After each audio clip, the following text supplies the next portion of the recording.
জনগণ কেমন সংস্কার চায় তার উপরে নির্ভর করবে ভোটের দিনক্ষণ, দাভোসে বললেন প্রধান উপদেষ্টা। বাংলাদেশ বিরোধী ভুয়া তথ্য প্রচার বন্ধে মেটার সহায়তা কামনা। সরকার যদি নিরপেক্ষ না থাকে তাহলে একটা নিরপেক্ষ সরকার দরকার হবে নির্বাচনের সময়। মির্জা ফখরুলের নির্বাচনকালীন সরকারের প্রয়োজনীয়তা নিয়ে করা মন্তব্যে তোলপাড়। উপদেষ্টা নাহিদের অভিমত, এটি আরেকটি 1-11-এর ইঙ্গিত।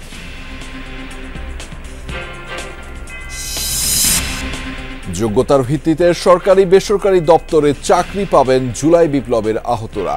রোববার পর্যন্ত দেয়া হবে জীবন বৃত্তান্ত, জমা পড়েছে 5 শতাধিক আবেদন।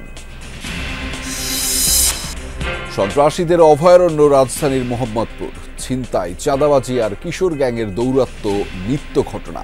পুলিশের দাবি অপরাধ নিয়ন্ত্রণে চলছে অভিযান। বেশি বেতনের চাকরির প্রলোভনে মানব পাচার চক্রের খপ্পরে চট্টগ্রামের অনেকেই। মিয়ানমার সীমান্ত এলাকায় নিয়ে নির্যাতন, আদায় করা হচ্ছে মোটা অঙ্কের অর্থ। বেগম রোকেয়া বিশ্ববিদ্যালয়ে পরীক্ষা না দিয়েও নিষিদ্ধ ঘোষিত ছাত্রলীগ নেত্রী পাস। শিক্ষার্থীদের মাঝে ক্ষোভ, অভিযুক্ত শিক্ষককে অব্যাহতি। গারো পাহাড়ে বিএসএফ এর কাঁটাতার আর ভারতীয় অংশে বন উজাড়ে বাসস্থান হারাচ্ছে বন্য হাতির দল। খাবারের খোঁজে হানা দিচ্ছে লোকালয়ে। ভারতের তারকাটা বেড়া দিয়ে ভারতের হাতি বাংলাদেশে পাঠায় দিয়েছে। শেরপুর সীমান্তে হাতি মানুষের দ্বন্দ্ব প্রকট আকার ধারণ করেছে। বহুত মানুষের বাড়ি ঘর হারা, হাতি খুব খাওয়ার নাই, কিছু নাই, আনকে হাতি এসে খাওয়ার কারণে।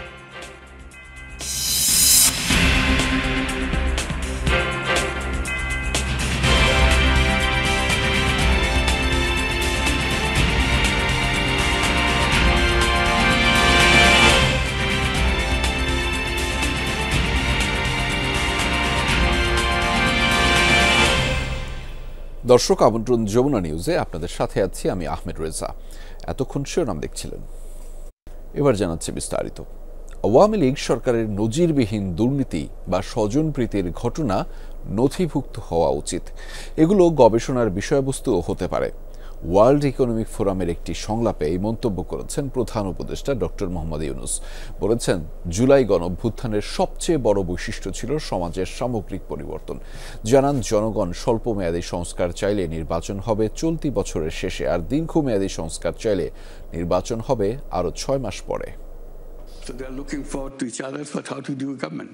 সুইজারল্যান্ডের ডাভোসে ওয়ার্ল্ড ইকোনমিক ফোরামের সম্মেলন। সেখানে WEF এর প্রতিষ্ঠাতা ক্লাউস শোয়াবের আয়োজনে একটি একক অনুষ্ঠানে কথা বলেন অন্তর্বর্তী সরকারের প্রধান উপদেষ্টা ডক্টর মোহাম্মদ ইউনূস। অনুষ্ঠানের শুরুতে প্রধান উপদেষ্টা জানান কিভাবে তিনি রাষ্ট্র পরিচালনার দায়িত্ব পেলেন।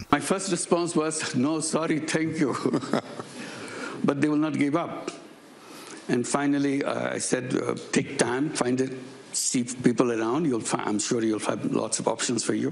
No, we didn't find any options, so you are the one. So that's how I got involved with it. That's why I'm here. But I thought... অনুষ্ঠানে বিগত স্বৈরাচারী সরকারের অপকর্মের বিস্তারিত তুলে ধরেন প্রধান উপদেষ্টা। বলেন, আওয়ামী লীগ সরকারের নজিরবিহীন দুর্নীতি ও স্বজনপ্রীতির আলাদা রেকর্ড থাকা প্রয়োজন এবং এ নিয়ে গবেষণা হওয়া উচিত। I think this should be recorded someplace, studied how governments can do that kind of plundering. Highway robbery, sitting in the government, running the machine, and still claiming to be a civilized society. এরপর doctor Yunus কথা বলেন বিগত সরকারের দমনপীড়ন নিয়ে। জানান, তিনি নিজেও সে সময় জেলে যাওয়ার প্রস্তুতি নিচ্ছিলেন। বলেন, পরিবার পরিজন তাকে প্যারিস থেকে দেশে ফিরতেও নিষেধ করেছিল। এ সময় তিনি কথা বলেন সংস্কার কমিশন ও জুলাই চার্টার নিয়ে। জানান, কমিশনগুলোর সুপারিশের উপর ভিত্তি করে করা হবে সংস্কার। জনগণ স্বল্পমেয়াদী সংস্কার চাইলে নির্বাচন হবে এ বছরের শেষে, আর দীর্ঘমেয়াদী সংস্কার চাইলে নির্বাচন হবে আরও 6 মাস পর। Unless we know what kind of election people want, we can't go into election. So we are waiting to hold the election. Now that the election report is coming up. We have targeted end of this year the election to take place if we go in a short reform agenda, quick reform agenda. If people say no, we need a longer list of agenda reform, then we need another 6 months. প্রধান উপদেষ্টা বলেন, তরুণ প্রজন্ম নিয়ে তার আশার শেষ নেই। জানান, ভোটদানের সর্বনিম্ন বয়স 16 হওয়ার পক্ষপাতী তিনি। বলেন, পরিপক্কতার ক্ষেত্রে 16 আর 18 বছর বয়সে পার্থক্য নেই। বর্তমান শিক্ষা ব্যবস্থাকে ত্রুটিপূর্ণ উল্লেখ করে তিনি বলেন, বর্তমানে একজনকে চাকরির জন্য প্রস্তুত করা হলেও এই প্রজন্ম উদ্যোক্তাদের। Our voting age is 18. I said it should be 16. They're so mature. What makes it 18? Difference between 16 and 18. Who tells you that 16 doesn't understand as much as 18 does? I said, job-oriented education is finished. Job to them is nothing. I said, this generation is a generation of entrepreneurs. July গণঅভ্যুত্থানের সবচেয়ে বড় বৈশিষ্ট্য ছিল সমাজের সামগ্রিক পরিবর্তন, এমন মন্তব্য করেন অন্তর্বর্তী সরকার প্রধান। তানফির মৌসুম, যমুনা নিউজ। সুইজারল্যান্ডের সফরের তৃতীয় দিনেও ব্যস্ত সময় কেটেছে অন্তর্বর্তী সরকারের প্রধান উপদেষ্টা ডক্টর মোহাম্মদ ইউনূসের। সাইডলাইনে বেশ কিছু বৈঠক করেছেন তিনি। মেটা প্ল্যাটফর্মের গ্লোবাল অ্যাফেয়ার্সের প্রেসিডেন্ট স্যার নিক ক্লেগের সাথে হয় বৈঠক। এ সময় ভুয়া তথ্য মোকাবেলায় পদক্ষেপ গ্রহণের আহ্বান জানিয়েছেন ডক্টর ইউনূস। নিক আশ্বস্ত করেছেন ফেসবুক বাংলাদেশে ফ্যাক্ট চেকিং এবং ডিজিটাল ভেরিফিকেশন অব্যাহত রাখবে। অপর বৈঠকে বিদেশি 2 পোর্ট অপারেটর বাংলাদেশে বিনিয়োগের আগ্রহ প্রকাশ করেছে। অন্তর্বর্তী সরকারের প্রতি সমর্থন ব্যক্ত করেন বিশ্ব ব্যাংকের ব্যবস্থাপনা পরিচালক। এদিন সাইডলাইনে ক্লাইমেট হাবের একটি অনুষ্ঠানেও অংশ নেন প্রধান উপদেষ্টা।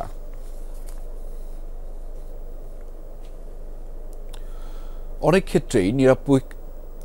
ক্ষেত্রেই নিরপেক্ষতা হারাচ্ছে অন্তর্বর্তী সরকার। এর ফলে নির্বাচনকালীন সরকারের প্রয়োজন হতে পারে, এই মন্তব্য করেছেন বিএনপি মহাসচিব মির্জা ফখরুল ইসলাম আলমগীর। তার প্রত্যাশা, অন্তর্বর্তী সরকার তাদের নিরপেক্ষতা বজায় রাখবে। বৃহস্পতিবার প্রেস ক্লাবের এক আলোচনায় তিনি বলেন, নির্বাচনের আকাঙ্ক্ষাকে জোর করে বিতর্কিত করলে আবার অধিকার হারাবে জনগণ। অন্য শক্তির মাথাচাড়া দিয়ে ওঠার শঙ্কাও জানিয়েছেন তিনি। ৬৯-এর গণ অভ্যুত্থানের মহানায়ক শহীদ আসাদের ৫৬তম মৃত্যুবার্ষিকী উপলক্ষে জাতীয় প্রেস ক্লাবে এই আলোচনা। বক্তারা জানান, পাঠ্যপুস্তকে কিংবা অন্য কোনো আয়োজনে কেউ স্মরণ করুক আর না করুক, শহীদ আসাদ ইতিহাসে রয়ে যাবেন। আমাদের জাতীয় ইতিহাসে ৬০-এর দশক এক গৌরবোজ্জ্বল অধ্যায়। সভায় যোগ দিয়ে বিএনপি মহাসচিব ৬৯ থেকে ২৪-এর গণ অভ্যুত্থানের প্রেক্ষাপট তুলে ধরেন। বলেন, নির্বাচনের আকাঙ্ক্ষাকে বিতর্কিত করলে জনগণ আবারও অধিকার হারা হবে। জনগণের প্রত্যাশা অনেক বেড়েছে, কিন্তু দুর্ভাগ্যজনক হলে সত্য যে এখন পর্যন্ত সমাজের যে অবস্থা দাঁড়িয়েছে, সেই অবস্থায় কিন্তু আমরা সেই ধরনের একটা ব্যবস্থা দেখে এখনো নিশ্চিত হতে পারছি না যে আমরা দেশের প্রত্যাশাগুলো পূরণ হবে। এই ধরনের নির্বাচন যদি দ্রুত না হয়, সময় ক্ষেপণ করা হয়, তাহলে সেখানে অন্যান্য শক্তিগুলো মাথা চাড়া দিয়ে উঠতে থাকে। অন্তর্বর্তীকালীন সরকার অনেক ক্ষেত্রে নিরপেক্ষতা হারাচ্ছে বলেও অভিযোগ করেন বিএনপি মহাসচিব। অন্তর্বর্তীকালীন সরকার যদি নিরপেক্ষ না থাকে, তাহলে একটা নিরপেক্ষ সরকার দরকার হবে নির্বাচনের সময়। আমি কথাটা বলেছি, কারণ আছে। কারণ যে আমরা দেখছি যে বেশ কিছু বিষয়ে অন্তর্বর্তীকালীন সরকার নিরপেক্ষতা পালন করতে পারছেন না। আমরা আশা করি যে অন্তর্বর্তীকালীন সরকার তারা সেই নিরপেক্ষতা পালন করবেন এবং দেশে যে সংকট আছে, সেই সংকট থেকে দেশকে মুক্ত করবার জন্য তারা কাজ করবেন। সভায় অন্যান্য নেতারা বলেন, অন্তর্বর্তী সরকারের কোনো সিদ্ধান্তে যেন জাতীয় ঐক্যে ভাঙন না ধরে। যদি অংশীদারদের মধ্যে দূরত্ব তৈরি হয়, আপনারা এমনভাবে রাষ্ট্র পরিচালনা করেন, রাজনৈতিক উত্তরণের দায়িত্ব পালন করেন যেখানে বিরোধ সৃষ্টি হয়ে যাচ্ছে, তাহলে ইতিহাসের দায় থেকে আপনারা মুক্ত হবেন না। যুগে যুগে ফয়সালা রাজপথে হয়েছে, আবারও ফয়সালা যদি রাজপথে আমাদের যেতে না হয়, সেজন্য এখন দ্রুত নির্বাচন দিয়ে গণতান্ত্রিক সরকারের কাছে ক্ষমতা হস্তান্তর হবে। প্রেস ক্লাবে আরেক আলোচনায় যোগ দেন বিএনপি স্থায়ী কমিটির সদস্য সেলিমা রহমান। ভোটের অধিকার ফিরিয়ে দেওয়ার জন্য আমরা নির্বাচন চাই, অতি সত্বর নির্বাচন চাই। তার কারণ সংস্কার একদিনে হয় না, সংস্কার 1 বছরে হয় না। প্রেস ক্লাবের সামনে এক অবস্থান কর্মসূচিতে যোগ দিয়ে বিএনপি চেয়ারপারসনের উপদেষ্টা জয়নুল আবদিন ফারুক বিএনপিকে অবমূল্যায়ন করা থেকে বিরত থাকার আহ্বান জানান। সকল কিছুই হবে, কিন্তু তার আগে আরেকটি ষড়যন্ত্র করে 111-এর মতো আবার বিলম্বিত করার কোনো অবকাশ বাংলাদেশে আর হবে না। সাইফুদ্দিন রবিন, যমুনা নিউজ, ঢাকা। মির্জা ফখরুলের বক্তব্যের প্রতিক্রিয়ায় 2 উপদেষ্টার দেয়া ফেসবুক পোস্টকে কেন্দ্র করে সরগরম রাজনৈতিক অঙ্গন। উপদেষ্টা নাহিদ তার পোস্টে শঙ্কা জানিয়েছেন আরেকটি 1-11 সরকারের, আর সরকারে ও রাজনৈতিক দলের সীমাবদ্ধতার কথা উল্লেখ করেছেন উপদেষ্টা আসিফ মাহমুদ। এসব পোস্টের প্রত্যক্ষ ও পরোক্ষ প্রতিক্রিয়া জানিয়েছেন বিএনপি জামায়াত নেতারা। কোটা না মেধা এ দিয়ে শুরু বৈষম্য বিরোধী আন্দোলন। ক্ষমতা না জনতার প্রশ্নে জুলাই আগস্টের উত্তাল দিনগুলোর প্রতিটি বাঁকে ছিল পরিবর্তনের আহ্বান। শেষে ছাত্র জনতার জয়ে স্বৈরাচার মুক্ত বাংলায় গঠিত হয়েছে জনতার সরকার।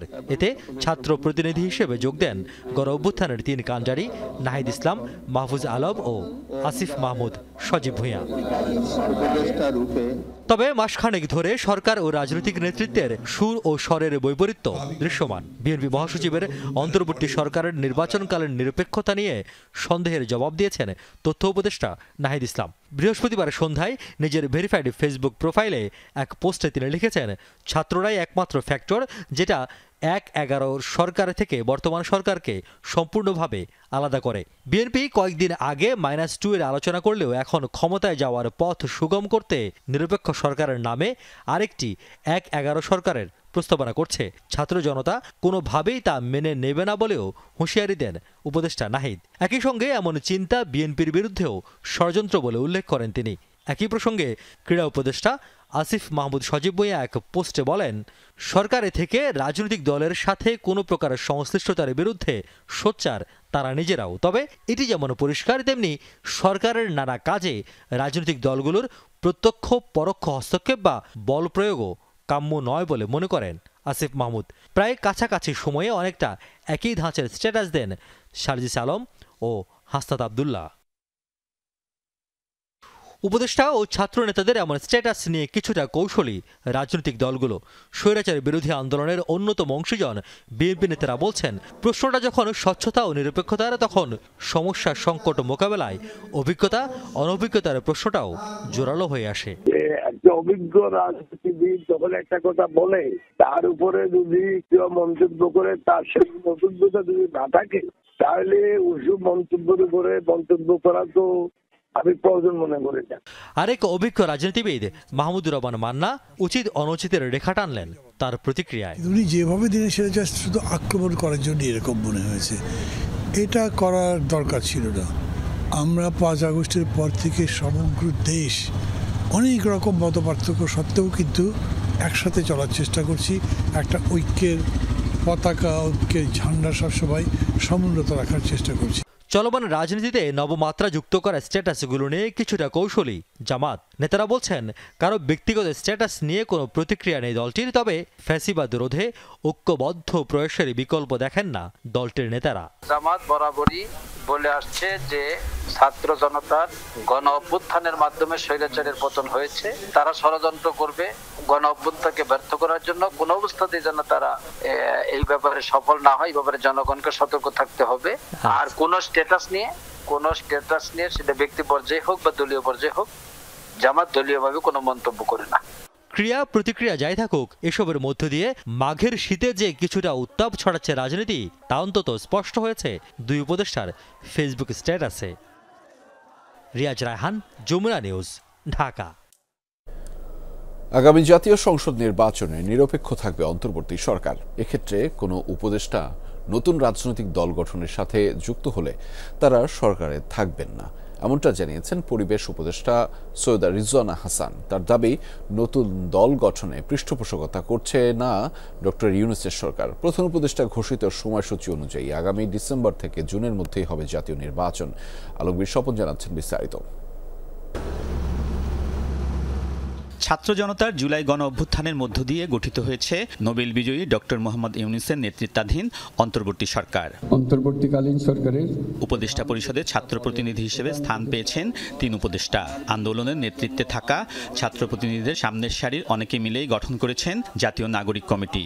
নেতৃত্বে পরিবর্তন এসেছে আন্দোলনের প্রধান শক্তি বৈষম্য বিরোধী ছাত্র আন্দোলনের কমিটিতেও। তারা একসাথে মিলে নতুন রাজনৈতিক দল গঠনের প্রক্রিয়া শুরু করেছেন ঘোষণা দিয়েই। জাতীয় নাগরিক কমিটির উদ্যোগে বৈষম্য বিরোধীর নেতৃত্বে যে একটি রাজনৈতিক দল আসতেছে, সে রাজনৈতিক দলে আপনাদের আমরা সর্বোচ্চ সহযোগিতা কামনা করছি।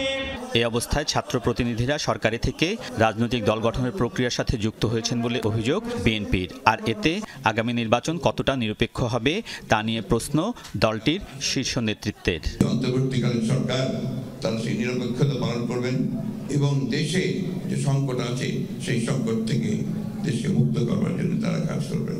তবে অন্তর্বর্তী সরকারের মুখপাত্র ও পরিবেশ উপদেষ্টা বলছেন, নির্বাচনে নিরপেক্ষ থাকবে সরকার। কোনো উপদেষ্টা রাজনৈতিক দল গঠনে যুক্ত হলে সরকার থেকে পদত্যাগ করতে হবে। এখানে গণ অভ্যুত্থানের সাথে সরাসরিভাবে জড়িত এবং নেতৃত্ব দেয়া 3 জন প্রতিনিধি আমাদের এখানে আছেন। এবং এই প্রতিনিধি হিসেবে তারা 3 জন দল গঠন করছেন বা নাগরিক কমিটিতে আছেন এরকমটা না মোটেও। যদি তারা কখনো মনে করেন নতুন কোনো দল গঠন প্রক্রিয়ায় তারা সম্পৃক্ত হবেন, তাহলে তারা তখন সরকার ছেড়ে দেবেন। সরকার ছেড়ে গিয়ে দল গঠন করতে পারে। যে কোনো মানুষই যে কোনো সময় দল গঠন করার প্রক্রিয়ায় যুক্ত হতে পারে, কিন্তু তখন সে আর সরকারে থাকতে পারবে না। সৈয়দা রিজওয়ানা হাসান বলছেন, সরকার কোনো রাজনৈতিক দল গঠনে পৃষ্ঠপোষকতা করছে না। সরকার কিভাবে পৃষ্ঠপোষকতা করবে? সরকারের মধ্যে কে পৃষ্ঠপোষকতা করছে? তবে আশঙ্কার জায়গা থেকে ওনারা যেটা বলেছেন এটা একটা সতর্ক বার্তা হিসেবে নেওয়াই যায়, কিন্তু এটা এখনো পর্যন্ত আমি কোনো ভিত্তি দেখতে পাচ্ছি না। এরই মধ্যে বিএনপি আগামী জুলাই আগস্টের মধ্যে জাতীয় নির্বাচনের দাবি তুলেছে। এক্ষেত্রে অন্তর্বর্তী সরকার আগের অবস্থানে আছে, ডিসেম্বর থেকে জুনের মধ্যে ঘোষিত সময়েই নির্বাচন করতে চায়। সরকারের অবস্থানটা যেটা ছিল সেটাই। এটা মাননীয় প্রধান উপদেষ্টা যেটা বলেছেন যে ডিসেম্বর থেকে জুনের মধ্যেই এটাই হচ্ছে আমাদের টার্গেট। এখনো পর্যন্ত এটাই আমাদের টার্গেট। একটা রাজনৈতিক দল সকল সময় তার কর্মী, তার যে আলটিমেট অবজেক্টিভ সেটা বিবেচনায় রেখে নির্বাচনের জন্য জোর দেবে, তারা দেবে, এটা তো অস্বাভাবিক না। এটা থাকবেই, কিন্তু সেখানেও আমরা নিশ্চয়ই একসাথে বসে আলাপ আলোচনা করে সিদ্ধান্তে আসবো। পরিবেশ উপদেষ্টা জানান, সংস্কার বিচারের পাশাপাশি নির্বাচনকে গুরুত্ব দিয়েই এগুচ্ছে অন্তর্বর্তী সরকার। আলমগীর স্বপন, যমুনা নিউজ, ঢাকা।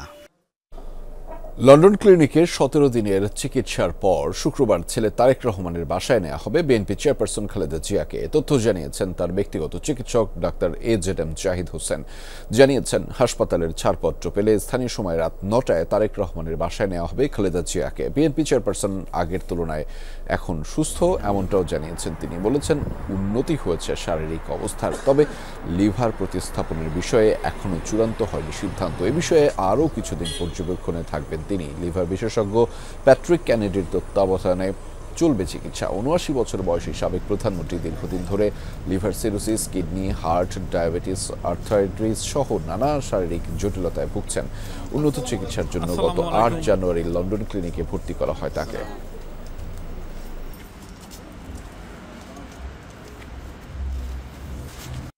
এখন সার্বিকভাবে অনেকটা আগের চেয়ে বেটার আছেন, কিন্তু ওনার যে কথাটি আমরা আগেও দেশে বলতাম যে ওনার যে ট্রান্সপ্ল্যান্ট করার বিষয়টা, লিভার এবং অন্যান্য যে জটিলতা আছে, ট্রান্সপ্ল্যান্ট করার বিষয়টার ব্যাপারে এখনও সিদ্ধান্তে আসা যায়নি।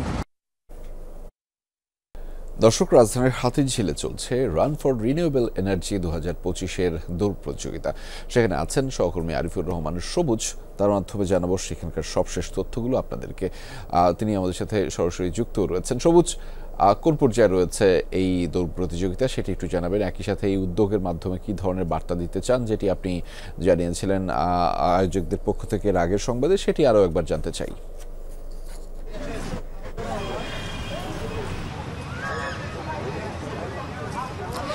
রেজা, আজকের যে 10 কিলোমিটারের এই হাফ ম্যারাথন, এই ম্যারাথনটির একেবারে শেষ পর্যায়ে 6:30টার দিকে ম্যারাথনটি শুরু হয়েছিল এবং বেশিরভাগ যে অংশগ্রহণকারী যারা এই ম্যারাথনে অংশ নিয়েছেন বেশিরভাগই তাদের যে 10 কিলোমিটার সেটি শেষ করেছেন।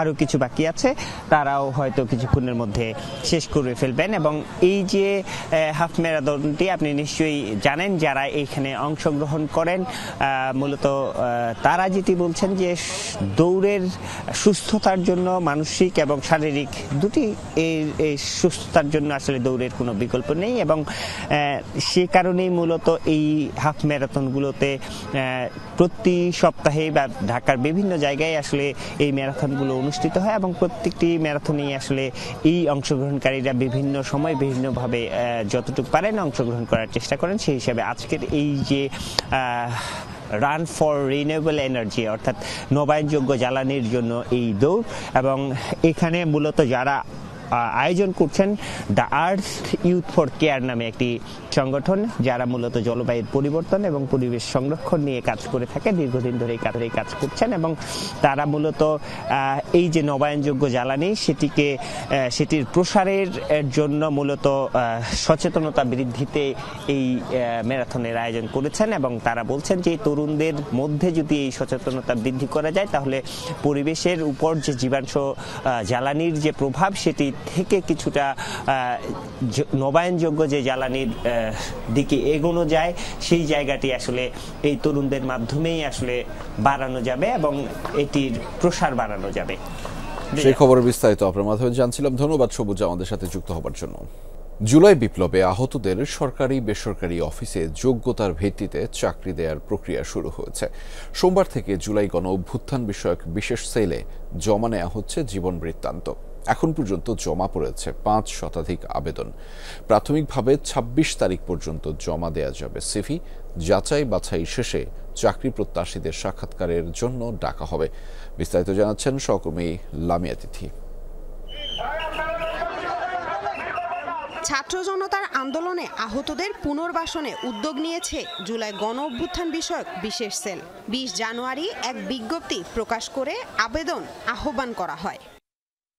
বিজ্ঞপ্তিতে জানানো হয় 2024 সালের জুলাই আগস্টে ছাত্র জনতার আন্দোলনে আহতদের পুনর্বাসনে বিশেষ উদ্যোগ নেওয়া হয়েছে।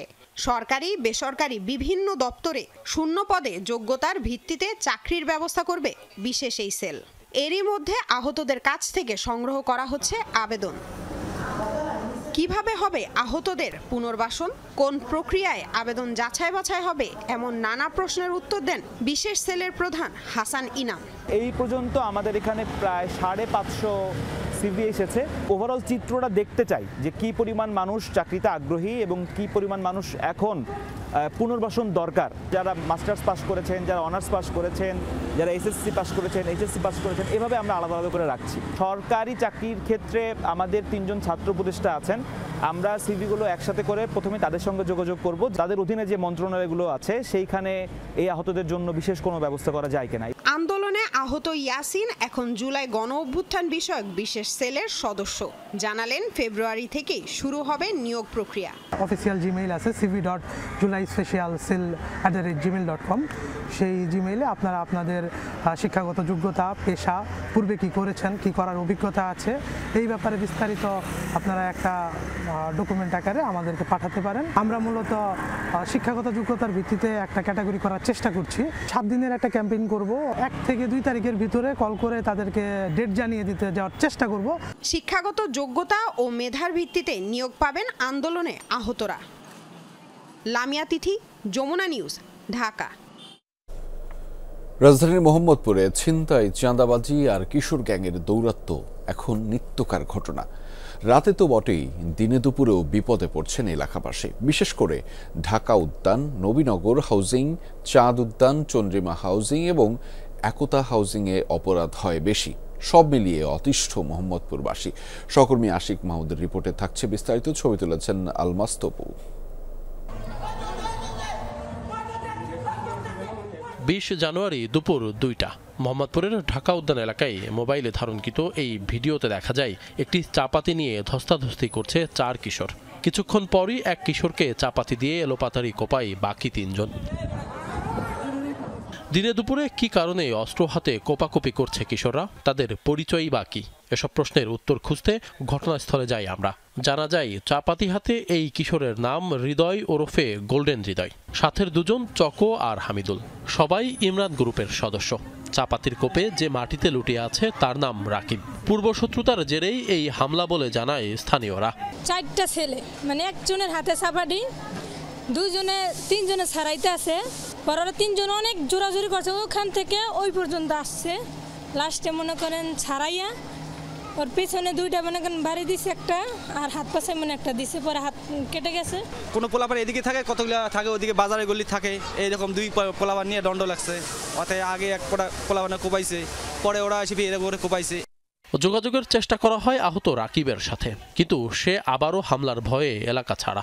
সেদিন রাকিবের আগে মারধরের শিকার হয় তার আরেক বন্ধু মেহেদি। চোখ মুখ এখনো ফুলে আছে তার। মারছে ওই যে আমরা ওদের ছোট ছোট কয়জনকে পিড়াইছিলাম তার জন্য, আর অনেকজন আইছিল আমাদেরকে উল্টুত পুল্টুত পিড়াইছে, মানে দেখে নাই কে কোনে কি মারতাছে, করে মারতে বরে লয়া যা মুসকা। পরে আমার লয়া গেছিল কই বাজারের ওইদিকে, নিয়ে যাওয়ার পর ওদের বড় ভাই আইছে ইমরান, তারপর হেরা নিয়ে আইছিল এই জায়গায়। পূর্ব শত্রুতার জেরে ঢাকা উদ্যান এলাকায় কিশোর গ্যাংয়ের এমন মারামারি উচ্ছৃঙ্খলতা নিত্যদিনের ঘটনা।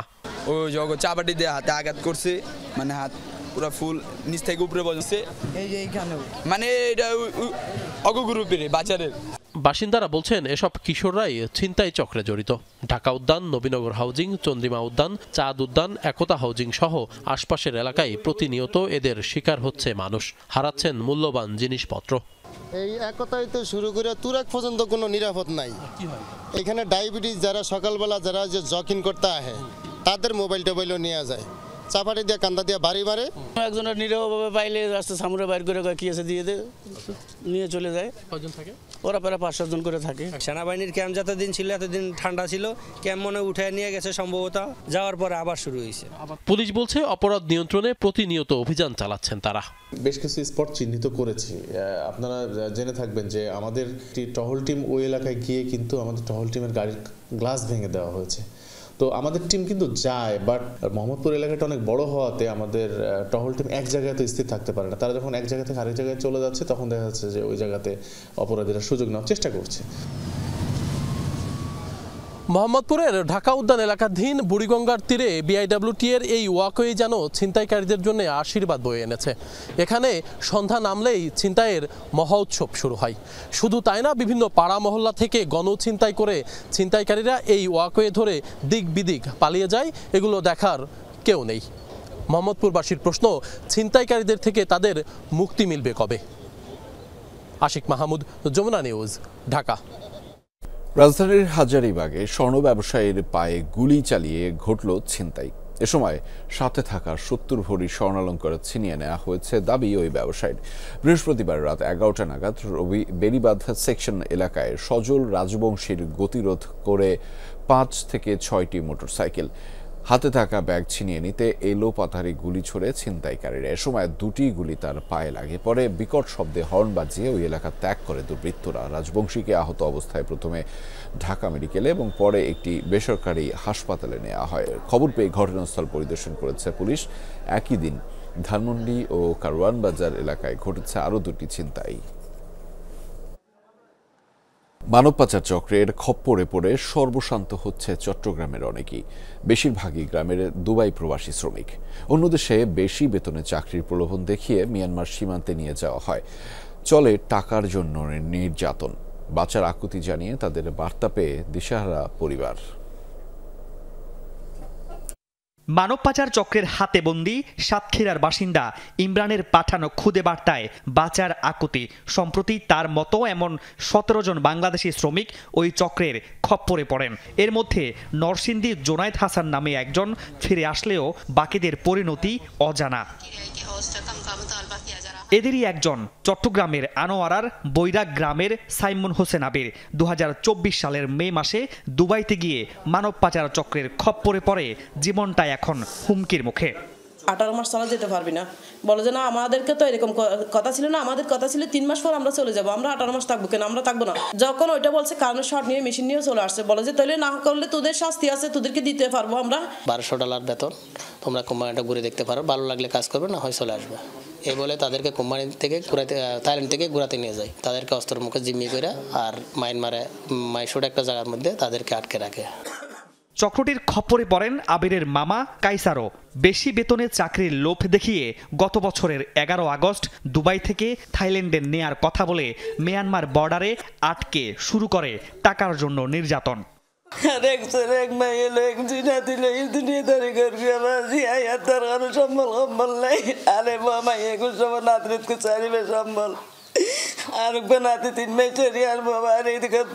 বিভিন্ন ধরনের অ্যাপস ফেক আইডি দিয়ে টাকা মানে স্ক্যামের কাজ করে, মানে টাকা উদ্ধার করে আর কি, ইনভেস্ট করে। 18 ঘন্টা ডিউটি করে ওদেরকে। টার্গেটটা ফুল করতে না পারলে খুব মারধর করে, খুব নির্যাতন করে, ইলেকট্রনিক শক দেয়। ভুক্তভোগীদের অভিযোগ চক্রের অন্যতম সদস্য রনি। তার বাড়ি ফেনীর ফাজিলপুর। সরেজমিনে সেখানে গেলে তার পরিবার ও স্থানীয়রা জানান রনির অপকর্ম ও পাওনাদারের জ্বালায় ৩ বছর আগে তার মা আত্মহত্যা করেন। রনি চট্টগ্রামে গ্রেফতার হলেও তার সহযোগী নোমান সহ অন্যরা অধরা। মা মরে গেছে কিলে ট্রেনের তলে হই এই চাকর জ্বলাই আমরা তো টেয়া নিছে এগান করে মা কারে হয়ে গেছে কয়। বিভিন্ন ব্যবসাপাতি করছে, তো অনেক সময় ধরেন যে ব্যবসায় ঠিকঠাকভাবে গ্রো করতে পারে নাই, তো অনেক লোনধনের সম্মুখীন হয়ে গেছে। এলাকার ছেলে এলাকায় টুকটাক ব্যবসা বাণিজ্য করতো, এরপরে বিদেশ গেছে, এর মা মারা গেছে, এদের বাইশ একটা আরেকজনের বাইশ আরেকটা। মানব পাচার নিয়ে কাজ করা এনজিও সংস্থা ইপসার তথ্য মতে গেল ৬ মাসে চট্টগ্রাম জেলায় ৪২ ও কক্সবাজার জেলায় ১৩৩ জন পাচারের শিকার। গরিব, অসহায়, বেকার, বিধবা এবং পিছিয়ে পড়া জনগোষ্ঠীকে তারা টার্গেট করে। শক্তিশালী বা ক্ষমতাশালী ব্যক্তিদের আশ্রয়ে প্রশ্রয়ে তারা তাদের এই কার্যক্রমগুলো চালিয়ে যাচ্ছে।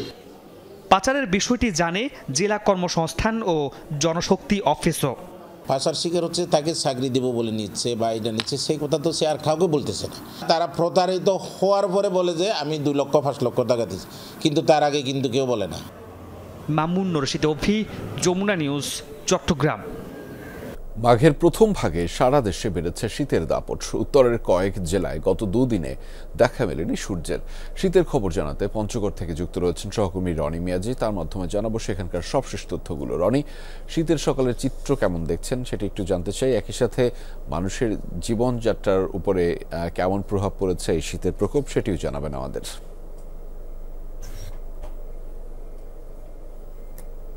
চিত্রের বলে এই মুহূর্তে একদিকে গুড়ি গুড়ি বৃষ্টির মতো শিশির বিন্দু পড়ছে, অন্যদিকে উত্তরে হিমেল হাওয়ায় জেলার উপর দিয়ে বয়ে যাচ্ছে। চারপাশ কুয়াশাচ্ছন্ন পরিবেশ, সাথে শীতের দাপট এবং শীতের কামড়। এই শীতের দাপটের কারণে নিম্নের মানুষ যারা রয়েছে, খেটে খাওয়া মানুষ যারা রয়েছে, সবচেয়ে বেশি তারা বিপাকে পড়েছেন। তারা শীতবস্ত্রের অভাবে মানবতার জীবনযাপন করছেন, অনেকে কাজ না পেয়ে বাড়ির পথ ধরছেন। আমি কিছুক্ষণ আগে আবহাওয়া পর্যবেক্ষকদের সাথে কথা বলেছিলাম, তারা বলছেন সকাল ৬টায় তেঁতুলিয়া আবহাওয়া পর্যবেক্ষণ কেন্দ্রে সর্বনিম্ন তাপমাত্রা রেকর্ড করা হয়েছে 10.2 ডিগ্রি সেলসিয়াস।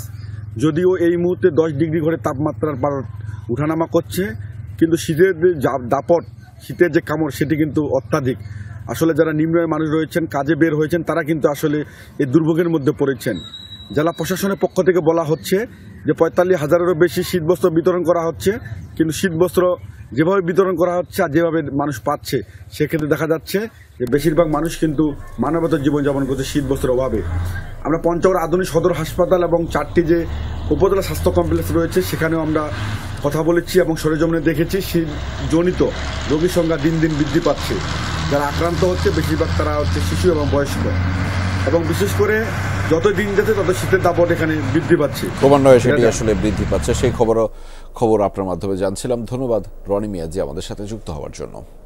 পরীক্ষাতেই অংশ নেননি অথচ পাশ করিয়ে দিয়েছেন শিক্ষক। পাশ করা শিক্ষার্থী নিষিদ্ধ ঘোষিত সংগঠন ছাত্রলীগ নেত্রী বেগম রোকেয়া বিশ্ববিদ্যালয়ের এই ঘটনায় ক্ষোভে ফুঁসছে ক্যাম্পাস। এরই মধ্যে অভিযুক্ত শিক্ষক অধ্যাপক ডক্টর রুহুল আমিনকে অর্থ ও হিসাব দফতরের পরিচালক পদ থেকে অব্যাহতি দিয়েছে বিশ্ববিদ্যালয় কর্তৃপক্ষ। সুরায়া ইয়াসমিন ঐশী ওরফে ঐশী ইসলাম রোকেয়া বিশ্ববিদ্যালয়ের গণিত বিভাগের 2018-19 শিক্ষাবর্ষের শিক্ষার্থী এবং শাখা ছাত্রলীগের সাংগঠনিক সম্পাদক। শিক্ষার্থীদের অভিযোগ, বৈষম্য বিরোধী ছাত্র আন্দোলন দমাতে সামনের সারিতে ছিলেন ঐশী। 16 জুলাই আবু সাইদ হত্যাকাণ্ডের পর থেকেই পলাতক তিনি। গেল বছর 2 ডিসেম্বর অনুষ্ঠিত হয় গণিত বিভাগের মাস্টার্স প্রথম সেমিস্টারের একটি মিড টার্ম পরীক্ষা। পড়াতেন বিভাগের অধ্যাপক ডক্টর রুহুল আমিন, কিন্তু ওই পরীক্ষায় অংশই নেয়নি ছাত্রলীগ নেত্রী সুরাইয়া ঐশী। অথচ ফলাফলে দেখানো হয়েছে উত্তীর্ণ। এ ঘটনায় ক্ষুব্ধ সহপাঠীরা। অংশগ্রহণ না করিয়ে তাকে মিড পরীক্ষায় 25-এর মধ্যে সে কীভাবে 16 পায়, এবং যেখানে দেখা যাচ্ছে যে স্টুডেন্টরা পরীক্ষা দিয়ে সেখানে তাদের কাঙ্ক্ষিত নাম্বার তুলতে পারে না। পরীক্ষা না নিয়ে মিড টার্মের রেজাল্ট দেওয়া হয়েছে। যদি পরীক্ষা না নিয়ে মিড টার্মের রেজাল্ট দেওয়া হয়, সেটা তো আসলে মনে করেন বিশ্ববিদ্যালয় আইন অনুযায়ী সেটা করতে পারে না কেউ। সুষ্ঠু তদন্তের মাধ্যমে প্রকৃত ঘটনা উঠে আসুক।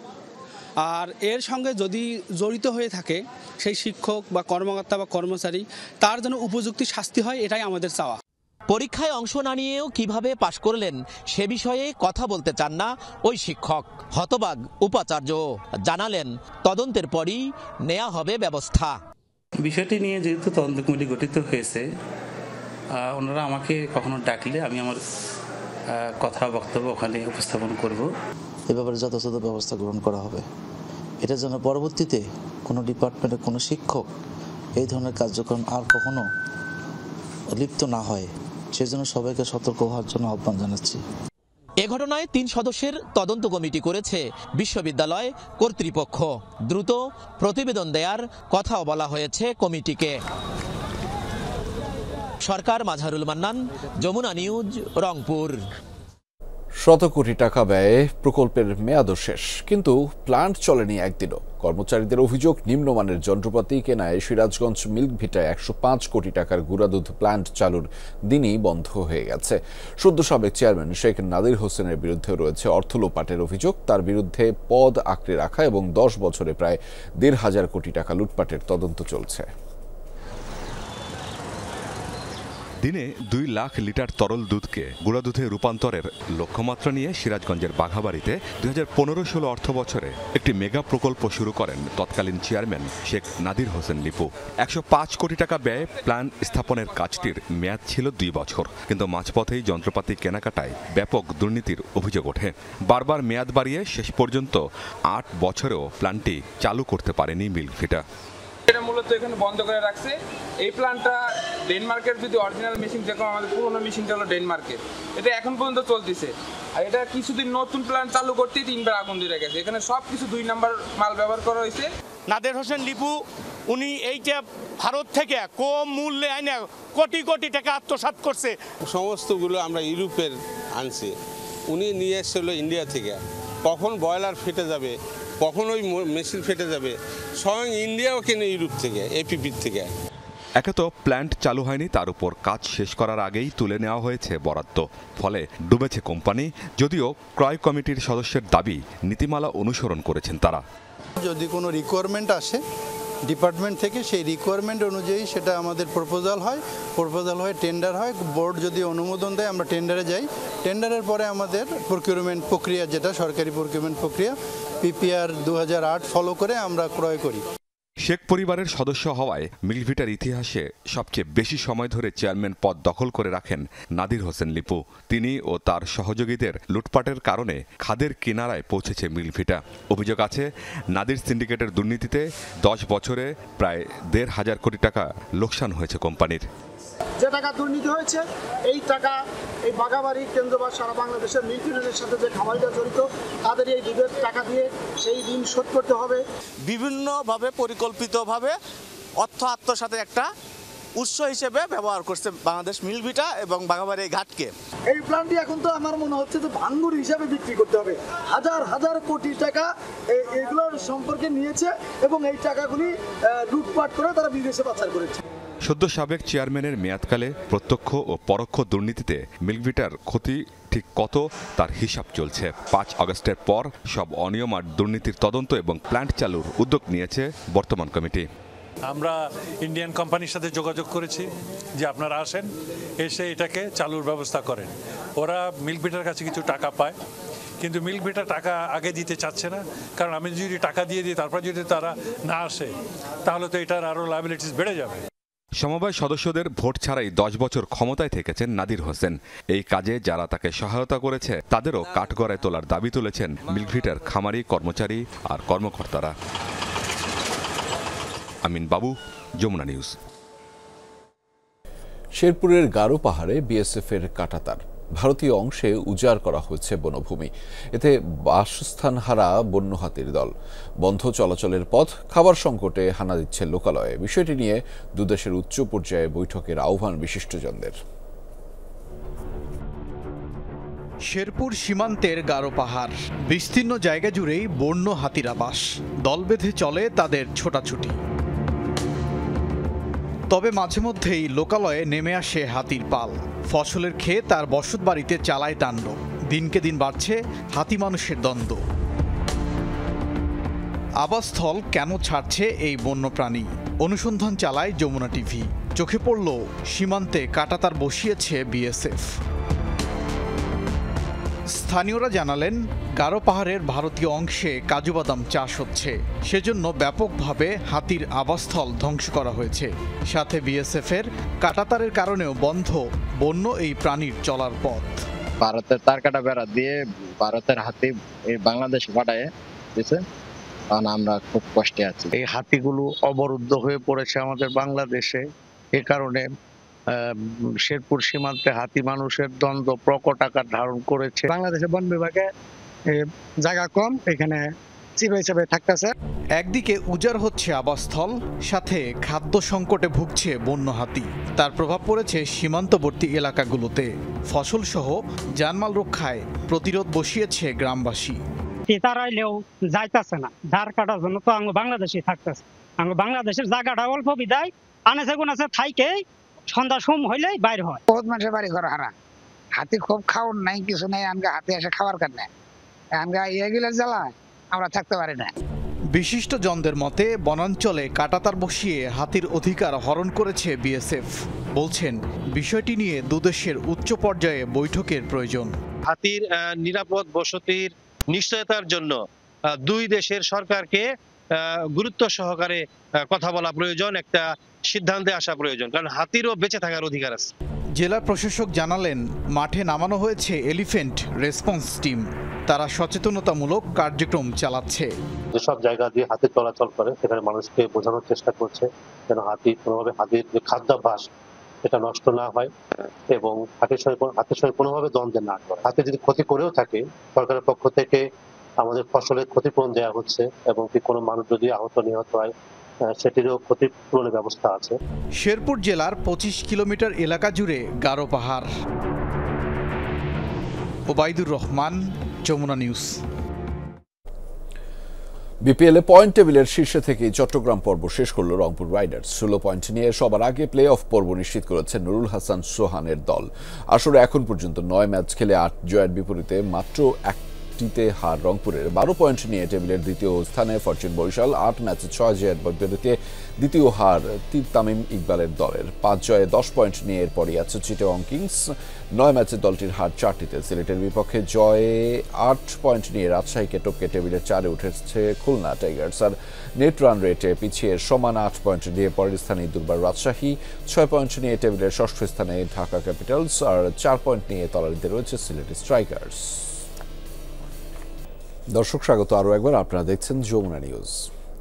ইসরায়েলের বহুমুখী কর্মপরিকল্পনার অংশ হিসেবে পশ্চিম তীরের জেনিনে পরিচালিত হবে একগুচ্ছ অভিযান। এ তথ্য জানিয়েছে দেশটির গোয়েন্দা সংস্থা। এরই মধ্যে জেনিনে শুরু হয়েছে তাণ্ডব। গেল কদিন ধরেই অঞ্চলটিতে চরম বর্বরতা দেখাচ্ছে ইসরায়েলের সেনারা। শুক্রবারও চালানো হচ্ছে হত্যাযজ্ঞ।